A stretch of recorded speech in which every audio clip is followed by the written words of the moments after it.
The first thing to go was the way she set the table. Two plates used to meet in the middle like soft-spoken neighbors, forks mirrored, glasses angled toward each other, as if they were exchanging a private hello. Lately, she left mine a few inches askew, like the orbit had shifted, and nobody told me where the sun moved.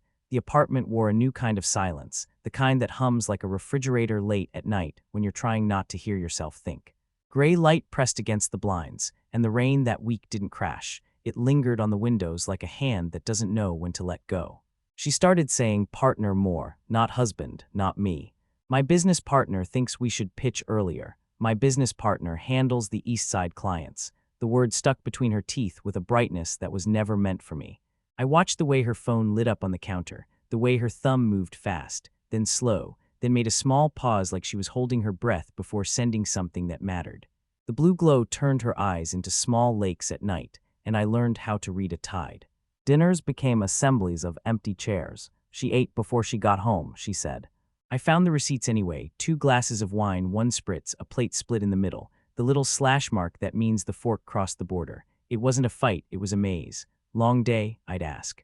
You don't want the whole download, she'd say, smiling in that way people do when they're closing a door. In the mornings, the apartment smelled like coffee we didn't drink together. Her cup left a ring like a small eclipse on the counter. She started wearing a jacket that hung differently on her shoulders, like somebody told her she looked good, and she began to believe them in a way that excluded me.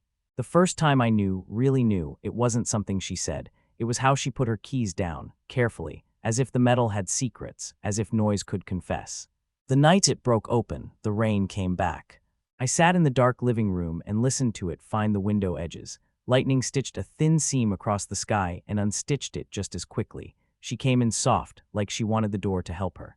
A laugh hers stayed on the hallway outside a beat too long, like it didn't want to come inside and live with us. She locked the door without looking at me. Don't wait up, she said after the fact. I wasn't, I lied. Her phone buzzed where she'd left it on the console table. The screen rolled up with a preview, just enough. Proud of you, it said. Then, tomorrow, same place. Then a photo with the gray little blur that means it hasn't fully loaded, a promise in pixels. My chest felt like an elevator stopping on the wrong floor. I didn't touch it. I didn't need to. The title line at the top said his name, short, crisp, like a new shirt. In bed, she turned her back to me and pulled the sheet up like a shoreline that wouldn't share. I watched the slow rise and fall of her shoulder and tried to put my own breathing into its pattern, like I could be smuggled into her sleep. The AC clicked and paused, clicked and paused. I counted those clicks like prayers I didn't believe in anymore. I thought of the first apartment we had, with the loud radiator and the little balcony that taught us to love the sound of our city. The way we made pasta the night the power went out and ate by phone flashlight, laughing at our shadows. Where did we leave those people? The next day, I found the photos without looking for them.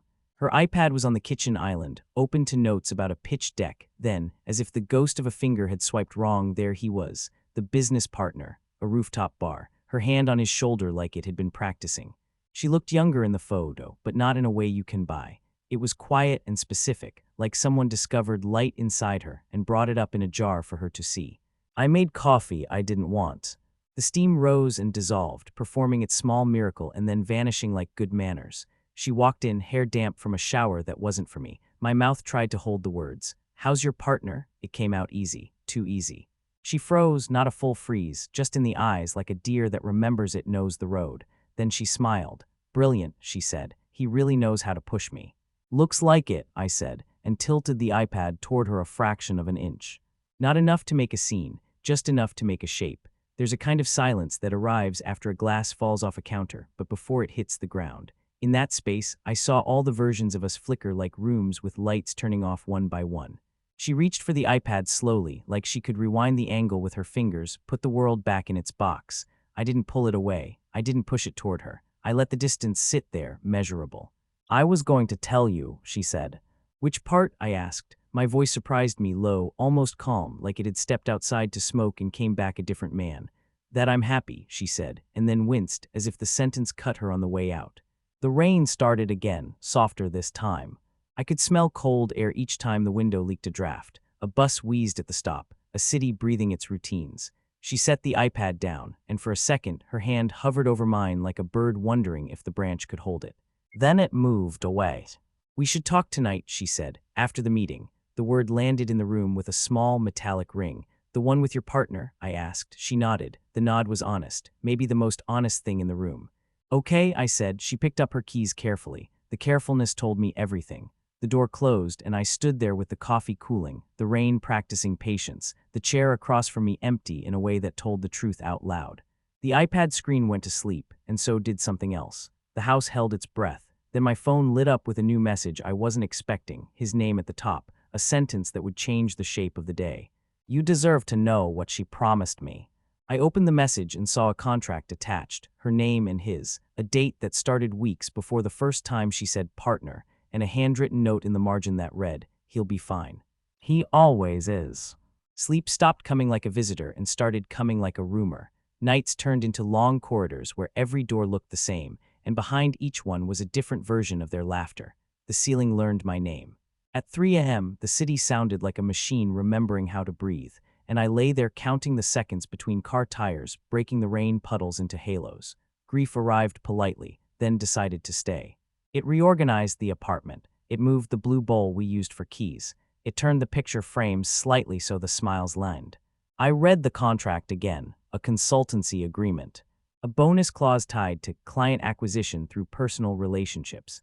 Her signature held the same small flourish she used on birthday cards, the same little loop I'd once traced with my thumb.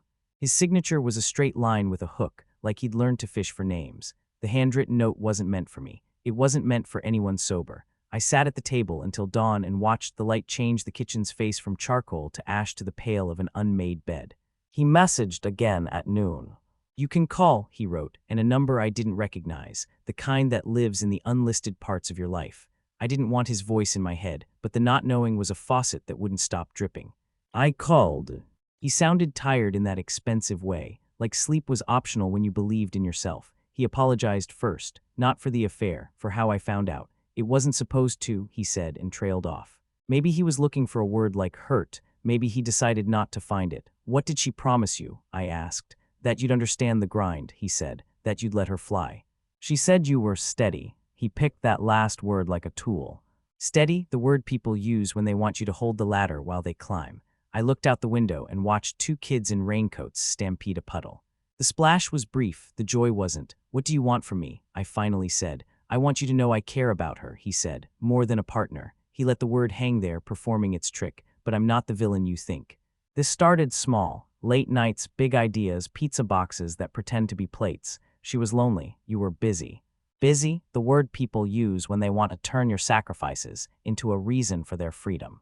I thought of all the nights I worked late because health insurance needed paying, because rents are proud creatures in this city and must be tamed with two hands.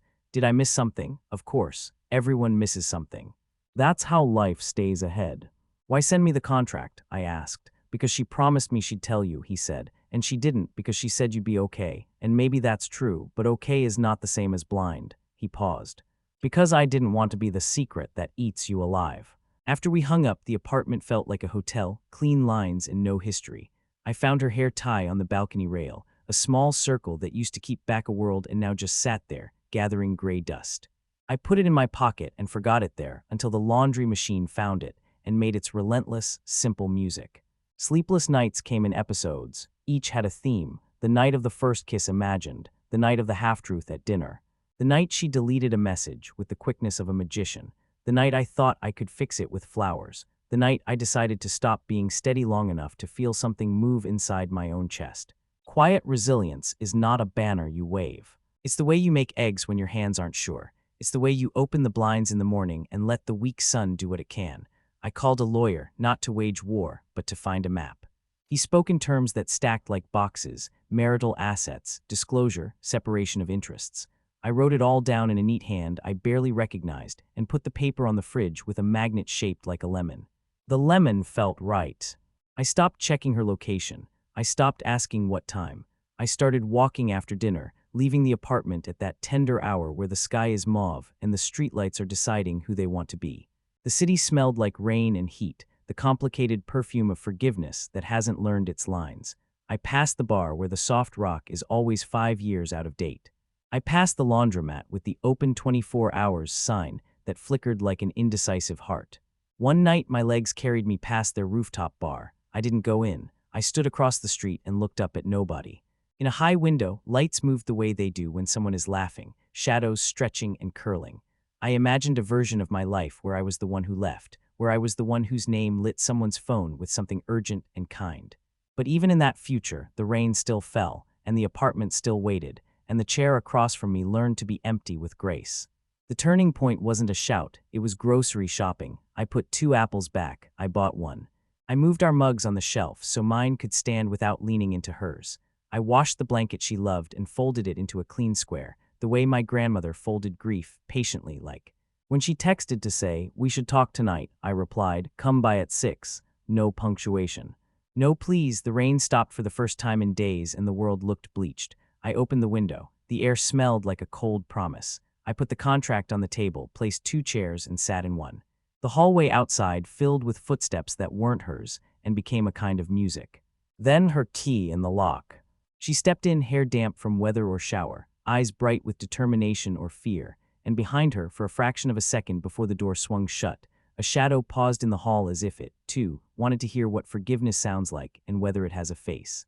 She stood just inside the door like someone who forgot whether this was home or a museum. The smell of her shampoo made the room smaller. She looked at the 2 chairs and the paper on the table, and her shoulders did a small thing, an almost shrug, the body's way of saying, "Fine, yes. Let's try language." "I didn't tell you because I didn't want it to be real," she said, sitting, hands flat on her knees. "As long as it was just late nights and draft decks and feelings I could pretend were mentorship, I could pretend I wasn't breaking anything. Then the contract, then the photo, then it was a blueprint and I didn't know how to undraw it." "Why did you write that note?" I asked, tapping the margin where she'd said I would be fine. Her eyes shut a little too long, as if she was looking for a room in her head with better light. "Because you are fine," she said quietly. "You always have been. You're the safest place I've ever known." And I wanted to feel unsafe. She flinched at her own truth. Not danger, just possibility, the kind that tilts a room. "Did you brag?" The word came out sharper than I intended, a shard in a bowl. "About him. About the work, about what he made you feel." She nodded without defensiveness. "Yes," she said, "not to hurt you, to hear it out loud, to make it real in a mouth that wasn't his." And it was easier to say partner than anything with a face. Her honesty cracked something cleanly. "And now?" I asked. She looked at the window, at the streetlight pretending to be a small moon. "Now I am exhausted by wanting," she said. "By the high of being seen and the low of hiding. By the way he texts like a fire alarm and the way you ask me if I slept. I miss you," she finished, and the word arrived like a slow train that didn't stop where it used to. We both let the quiet do some work. The apartment knew how to hold words we couldn't. I noticed the ring of coffee on the counter I hadn't wiped. I noticed the lemon magnet on the fridge, holding up a list of groceries that had already been bought and eaten. I noticed the way her foot moved in small circles, drawing a map to nowhere. "I spoke to him," I said. She startled, eyes widening, then softened, recalculating. "He said you told him I'd understand." I held her gaze. "That I'd let you fly." She smiled, sad and grateful in the same muscle. "You would have," she said. "That's the thing, you would have, and I didn't want permission. I wanted to kick a door open and feel the air that rushes in when nothing is guaranteed." "You climbed a ladder," I said. "And I held it. And then I looked down and saw you," she whispered, "and I wanted to be the one holding something, for once." Her voice cracked in places that looked like fault lines on a map after an. "We talked the way people do, when the house is on fire, but the flames are quiet. We named the years we lost inside each other's routines. We named the days we shined. We named the way we forgot to be more than reliable." She told me about the first time he noticed a line in her deck that nobody else cared about, how he said, "That's the spine," and how her heart remembered that it had one. I told her about the night I put new sheets on the bed and waited for the smell to turn into a future. "I can't take it back," she said, and the sentence was bare. "I can't make it small again." "No," I said. "You can't." My voice didn't shake. It surprised me again. "But you can decide what it is now." She looked at the contract, at the line where her name sat beside his like 2 mugs on a clean shelf. "I can end it," she said. "The work. The more than work. I can end it. I can come back here and learn how to look you in the eye without lying to myself first." The offer floated, heavy with goodness and almost truth. I wanted to take it. I wanted to set it down gently and cover it with a blanket and teach it to breathe in our air. But something inside me had shifted its weight, and the floor wasn't the same. "If you ended it for you," I said slowly, "I could meet you in the morning and find a way to be new." But if you end it for me, it doesn't end. It hides. The sentence landed between us like a folded letter that knew its address. Tears found her eyes without asking permission. Not drama, just water. I'm so sorry, she whispered. For the bragging, for the secrecy, for making you the steady thing I took for granted while I went chasing weather. I reached across the table, not to hold her hand, just to put mine in the space where hers could be if the world had another ending. The distance between our fingers was measurable again. I believe you, I said. That you're sorry. I believe you're brave, too. Braver than me, maybe, for breaking a life open to check if the light inside was still yours. She laughed a small, broken laugh. I don't feel brave. I feel like a thief who can't carry what she stole. Maybe you just picked up something that didn't belong here, I said, and we both let the metaphor be enough. The city hummed, a neighbor's door shut with a soft click. Somewhere a kettle decided it was time to sing. Do you want me to leave? She asked, finally naming the question the room had been asking in glances. I want you to go home, I said, surprising both of us with the kindness in the word. And decide, don't decide for me, don't decide for him, decide for the person who sets the table and knows where the glasses go. She stood slow, as if gravity was a decision she had to make again. At the door she turned back, hand on the frame like it was a dock and she was the boat. If I come back, and I come back for me, will you meet me on a morning? I'll meet you on a morning, I said. But not this one. After she left, the apartment filled with a quiet that wasn't empty, it was ready. I walked to the window, and on the glass, a single drop of rain slid down and stopped halfway, holding itself there like a question that chose not to fall. Morning learned how to be gentle again. The first light didn't rush, it spread, a pale hand smoothing the wrinkled night. The kettle's whistle sounded like an old song that didn't hurt anymore. I opened the blinds and let the city in. The street was a wet postcard, buses yawning awake, a runner cutting the air into clean pieces, a dog shaking off last night's weather. The apartment breathed with me slow, like it had been waiting for this tempo. Letting go is not a scene. It's a series of small movements that respect the object you're releasing. I boxed the photos from our trip to the coast with care. The picture of her standing barefoot on a cold beach went into a stack marked later. The one of me, chin tucked into my scarf, wind punching color into my face, stayed on the shelf. Not because I wanted to be alone in the frame, but because the morning asked for something that could stand by itself and still be true. I called the lawyer back, told him I'd need the map, the gentlest one, no scorched earth, no trophies. Just clean lines, equal shares, clear words. He used terms that made sense to him and now to me. I made tea. I didn't forget the honey. The spoon chimed the side of the mug, small bells for small ceremonies. When she messaged, it was early. I ended it, she wrote, for me. Then, after a long ellipsis that looked like a road, I won't ask you for anything, but if you have a morning, one day, I'll be at the cafe with the plants in the window. I typed, then erased, then typed again. I'm glad you chose yourself, I sent. I'm choosing myself too. I didn't promise a cafe. I didn't deny it. The words sat warm in my palm like coins, enough to pay for the day. The rain had finally stopped, pretending to be permanent. Streets shone with the kind of light you can only get after weather apologizes. I put on the jacket I never wore when we were us, the one she said made me look like a stranger.